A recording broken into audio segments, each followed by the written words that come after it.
LeBron hitting social media like someone half his age. Is this the start of the inevitable divorce with the Lakers? All while LA prioritizes a leaner Luka. I'm Doug Kezirian. This is Hard Pass, also available in podcast. The Hoop Scoop is the LA Lakers with two main developments, each star involved. The LeBron James divorce really seems like it's only a matter of time at this point, and Luka Doncic, undoubtedly the apple of the front office's eye. Luka's the focal point, but LeBron is still a global icon and thus will generate the headlines. That's what makes this situation so fascinating.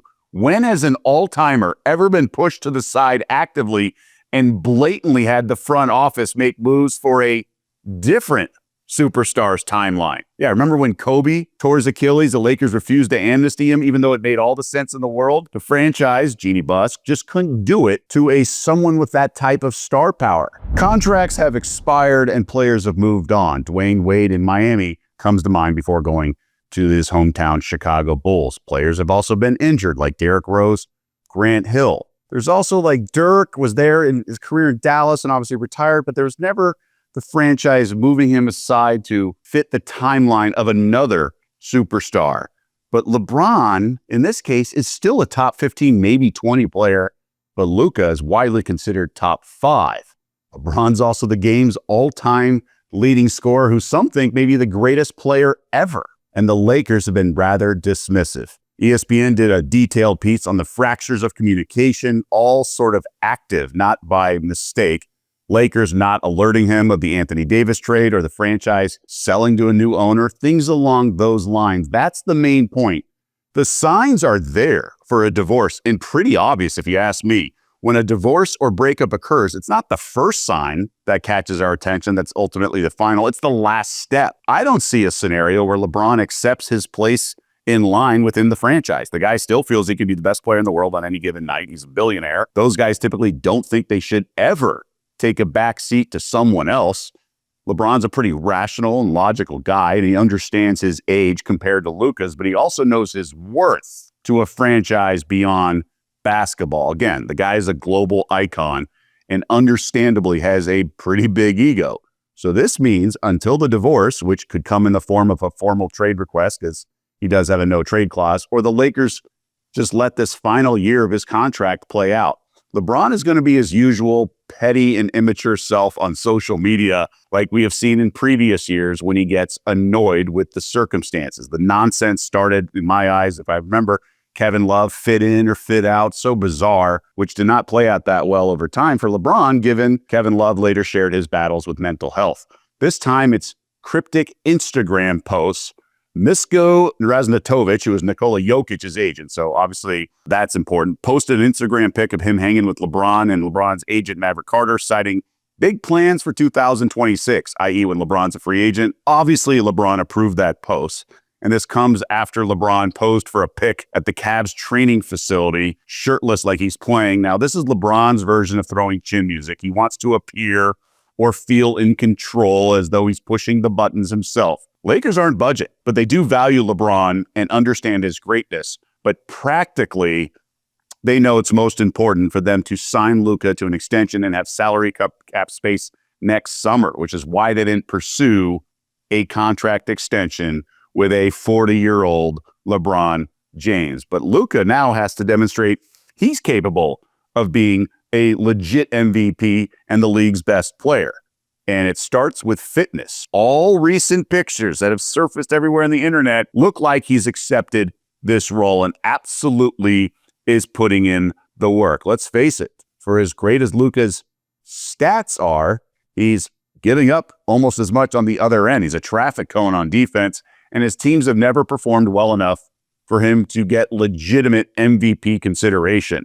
Dallas never finished higher than 5th in the Western Conference standings during the regular season. Of course, they went to the finals, but that's the postseason. 2 years ago, Luka had 4 first-place votes of 99, and that's the only time he's received any first-place votes. Finished 3rd in the voting. 3 years ago, finished 8th. Year before that, 5th. Previous year, 6th.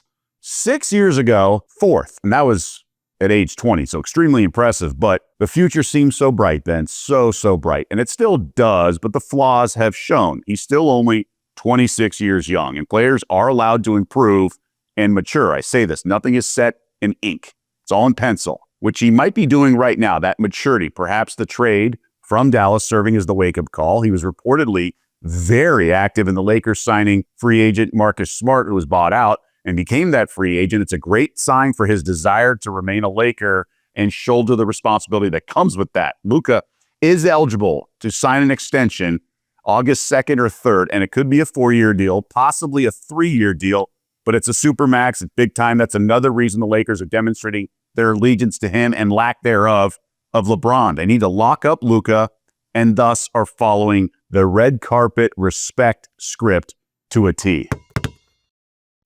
This segment focuses on sports betting, whether it's a wager I like, given my documented success and genuine expertise in this area, given 25 years in the betting business, if you will, or just an interesting storyline. And that's what we have with the Houston Astros, who have allowed their opponent to score first in 18 straight games. That's one shy of a Major League Baseball expansion era record. Truly just a baffling stat. For many reasons. First, Houston's pretty good, 60 and 46. So 14 games above 500, 8th best record in all of the big leagues.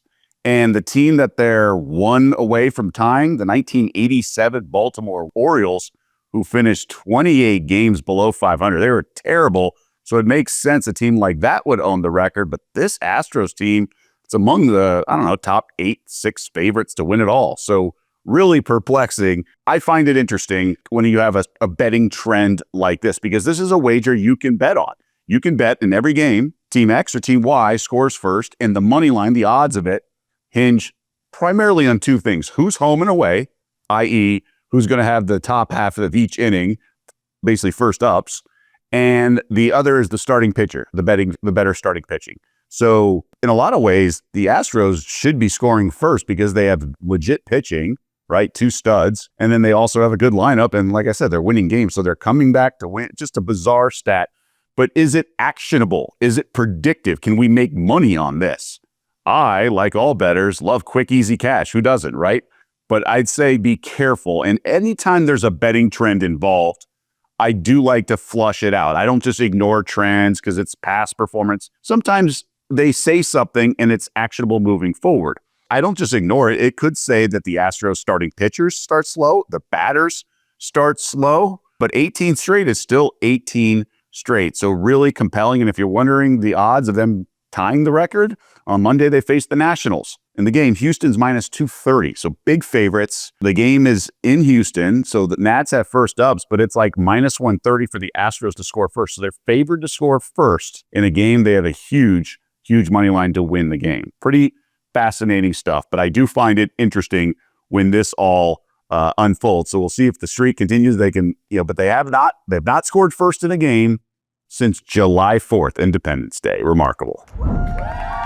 This segment is Fans in the Stands, and that's when we get to engage with our audience, also our fans in the stands. And we always encourage you to join the conversation, leave a comment, let us know what you like, dislike about the show, things you want to see more of, other suggestions, or just random questions. What's my favorite color? Or a betting question. Things along those lines. Let it go. We really appreciate your involvement. And please like and subscribe the channel and the shows. That is the currency nowadays in this YouTube world. So it really helps us for this free show. So we really appreciate all your efforts. But let's respond to some comments we had in this last episode that involved LeBron James and the allegations of Jeff Teague, former 12-year NBA veteran and all-star, that he said LeBron used steroids. Let's start with Richie Brown, who says something is up because this is not the first time someone said this. And that's why we ran the clip of Chael Sonnen, former UFC fighter and current ESPN personality and MMA analyst. And 2 years ago, he appeared in a show and just said he basically knows LeBron does PEDs. They have the same guy. And that it's not just basketball, it does, or strength, and not just strength. It does so much recovery, basketball, things like that. But, like Richie said, it's not the first time. Invader Tim, Jeff Teague was so serious when he said it and had to quickly say, allegedly, he thought he was that small that that's what he said would fade into obscurity. And I think that was a great example of just how really visibility of just how green some of these former athletes or current athletes are in the media space, because the landscape of media has changed, right? Like they have their own podcasts, like LeBron's doing one, Draymond Green, things like that. And then these former players doing all these podcasts, they don't have the polish, the on-air polish and experience to know how to go into on-air mode. And then he kind of forgot he was on air. He thought he was just talking with his buddies. And then he said allegedly when he realized he was on air. So I thought for someone who's been in the business as long as I have, 25 years, like I did recognize it right away. I was like, oh yeah, he did one of those mistakes where you forget you're on air. This one comment, I don't know how to pronounce the handle. I don't know that HGH are steroids versus PEDs. I think the name makes this a bigger story, i.e. LeBron. I think there's high percentage across the men's professional sports of people taking them, not even to get bigger, but the recovery, speed, and hand-eye coordination acuity. 82 games a year with radiation, inflammation from flight travel is a lot to recover from to perform at a professional level. At this point, because the games are so frequent for players, I'd expect most of them to engage in some sort of performance-enhancing recovery that probably isn't approved. So he's basically saying like the demands and of the travel and the season would make all of them. And that was my whole point, is like, are we that naive and to believe that only those baseball players who were exposed during the steroid era are the only ones using PEDs across all sports? I mean, come on. But if it's against the rules, against the rules. But this gentleman or female is saying that it should be doing because it's expected, just given the demands and the, I don't know, accessibility, the access and the knowledge we have of what they can do to help performance. And then the money on the other end, just the salaries you can get, things like that in contract years. That's what we learned during some of the steroids users. Just they used it during a contract year because they got that next contract. Again, join the conversation, feedback, whatever you want. Please let us know your thoughts. And we always appreciate it when you leave a comment and then also like and subscribe to the channel. That's going to do it for this edition. We appreciate your viewership all the time, and we'll see you back here next time.